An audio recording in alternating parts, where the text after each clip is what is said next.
What? Eu sou o Vlad Oliver. Bom, vamos ver se a gente consegue fazer o que nosso amigo nos sugere aqui.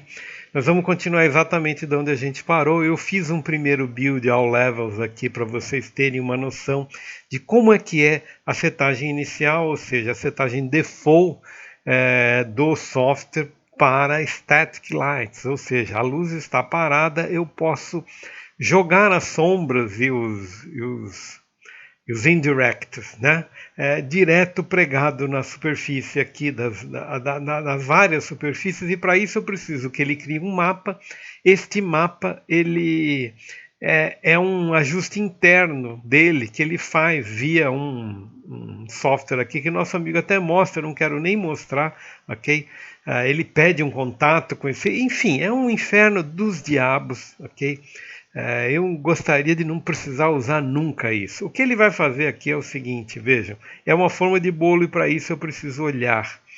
O que ele fala é o seguinte, none indirect light bounces, none, número de luzes indiretas, 10, none skylight, isso aqui é a primeira coisa que está errado aqui, isso aqui precisaria estar mais no meio para que você lesse essas tralhas aqui, né?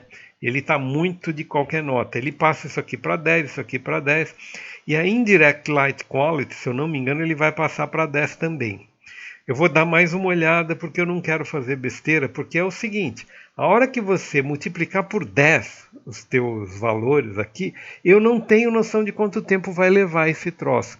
E dependendo de quanto tempo for levar, eu vou gongar esse processo de cara, porque eu não vou ficar aqui 2 horas esperando ele calcular a luz. Eu sinto muito, lamento por todos que estão assistindo isso aqui, mas eu quero ir pelo prático. Isso aqui não é prático, ok? Então fiquem sabendo que se isso aqui exponenciar meu cálculo, acabou a brincadeira e nós vamos passar para outra coisa. Vamos lá. Vejam uma coisa para ver se a gente consegue entender o seguinte. O Indirect Light Quality, ele vai calcular bounces, ok? Então ele está setado para este valor aqui. Nosso amigo vai aumentar isso aqui por 10, ok? No entanto, ele vai diminuir esse Static Light Level Scale por 1. O que significa isso? Significa que quanto menor esse Static Level Scale, quanto menor é a escala, ok? Quanto menor é o quadradinho que ele vai calcular, mais ele vai calcular artifacts.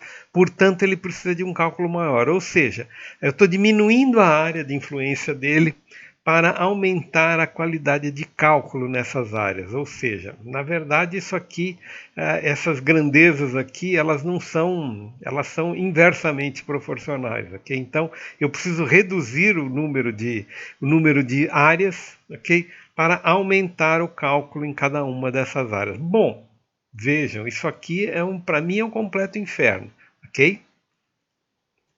Vejam só, a última tentativa do nosso amigo aqui, ele passa isso aqui é o complicado, né? Ele passa esse Light Smoothness para 1.3 e manda fazer o Build All Levels. É agora que nós vamos ver, agora que é a hora da gente ver se isso aqui está realmente... Não, até que ele não gera um... Veja, o cálculo deve ser muito mais... Bom, não é o fim da picada. Não! Não é o fim da picada, cara. Eu esperava que desse um problema muito maior com a gente, com um render de várias horas, né? Muito bem, me parece que tudo está um pouco mais soft, um pouco mais interessante aqui. Ele fala que isso aqui, os reflexos estão monstruosos, né? Estão muito visíveis, estão muito. Nós vamos precisar de algum tipo de atenuamento, mas eu vou ser sincero com vocês, isso aqui me assustava mais. Eu achava que a gente não ia ter. Realmente achava, não, cara, agora vai ter aqueles render de 2 horas e eu vou parar aqui, não vou mais brincar dessa brincadeira. Mas parece que não, parece que está razoável, sendo que o cálculo foi multiplicado por 10 em média, né? A qualidade, a acuidade do nosso cálculo. Bom, há algumas coisas que nosso amigo faz e que, veja, ele fala o seguinte, ele fala, apesar de estar melhor, aqui está muito estouradão, tal, tudo, etc, etc. e a gente precisaria dar um jeito. Então a primeira coisa que ele faz aqui é vir aqui no Post-Process Volume, ok? Nosso Post-Process Volume, vocês vão lembrar, onde é que está o nosso Post-Process Volume? Details, Post-Process. Lembrem-se que a gente passou esse exposure para 12 e ele resolve passar para 11, ok? E no 11 me parece que a coisa fica mais laranjosa, ok? Mas eu diria para vocês que está tudo muito borrado, muito invadindo uma coisa na outra. O que ele fala aqui, vejam, se eu não me engano, light only é o que ele mostra, para a gente ver apenas a intensidade da luz, o cálculo, né? O cálculo do mapa. Vejam como é sujo esse mapa. Muito bem, né? Isso aqui a gente lit, pronto. Isso aqui é a cor, com tudo, tudo somado. O Unreal, ele tem uma coisa interessante que é a seguinte, ele é todo muito desmembrado, né? Então você entende de uma forma muito técnica quais são os componentes da tua imagem. A sua imagem tem uma série de componentes e esses componentes vão se somando aqui, ou seja, o mapa da luz, primeiro a chapa da cor, o mapa da luz, o mapa da sombra sobre a luz, o mapa das cavidades sobre as sombras e assim por diante, o mapa dos reflexos.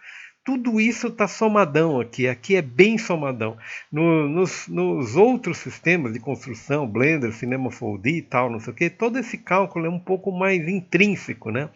Então a gente não opera diretamente nesse cálculo, porque ele está reconhecendo determinadas realidades físicas, porque ele não precisa otimizar essas realidades físicas para gerar um objeto que você possa operá-lo em tempo real. Enfim, né? Agora que os outros softwares estão chegando nessa realidade de operação real-time, né? Processamento, um objeto para ser processado. Bom, o que mais eu preciso falar aqui? Bem, para a gente se entender aqui, eu espero que eu faça isso de uma forma bastante consensual, didática, tal, não sei o que, para a gente não se perder, porque é muito fácil se perder aqui, cara. Eu mostrei para vocês as possibilidades de visualização, lit, unlit, sem luz, wireframe, ok? Ele não usa essas coisas, eu acho engraçado. Veja, você pode vir ao Optimization View Modes, e neste aqui, você dá um Light Map Density. Isso aqui é o que ele faz. Bom, o que você vai entender por isso aqui? O Light Map Densities, isso aqui, se eu não me engano, o nosso amigo, como ele chama? Yaya Jansen, ele faz isso aqui empiricamente, ou seja, ele simplesmente vai nas superfícies, ok?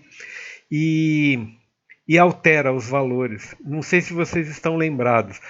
Eu peguei o apartamento do nosso Yaya Jansen. As paredes estavam setadas em média 64 por 64, ele foi lá e passou para 512 por 512. Ou seja, uma das coisas que interfere no cálculo dos artefatos, ou no cálculo do espalhamento fotônico, né? Aquelas manchas, aquele talco que fica em cima das paredes, aquela sujeira, okay? Que é resultado do acúmulo de sombra, okay? De cálculo de sombra inadequado, ele é muito prejudicado ou melhorado se você tiver uma superfície com uma retícula mais fechada para fazer esse cálculo. Ah, isso aqui eu não sabia. Bom, na verdade eu sabia, não sabia é olhar tecnicamente, ok? Quando você está com essas coisas em azul aqui, vejam, o nosso amigo Marcos Ramon, ele vai falar um pouco disso, eu não sei se é exatamente isso o que ele vai falar, mas o que ele fala é a respeito de você olhar, você fazer um balanço da sua cena antes da renderização, etc, etc, de forma a que você tenha... você possa otimizar as superfícies e melhorar o cálculo em alguma coisa. Então ele perde muito tempo aqui porque está em vermelho, enfim, né? Quando está em azul ele está calculando pouco, em compensação o cálculo é fraco aqui. É essa aqui a exibição que o nosso amigo faz. Bom, eu estou muito no fim do meu vídeo aqui, aos 10h26, por enquanto é isso aí, nos vemos no próximo vídeo e a gente vai explicar o que precisa ser feito aqui para a gente melhorar esse sistema. Por enquanto é isso aí.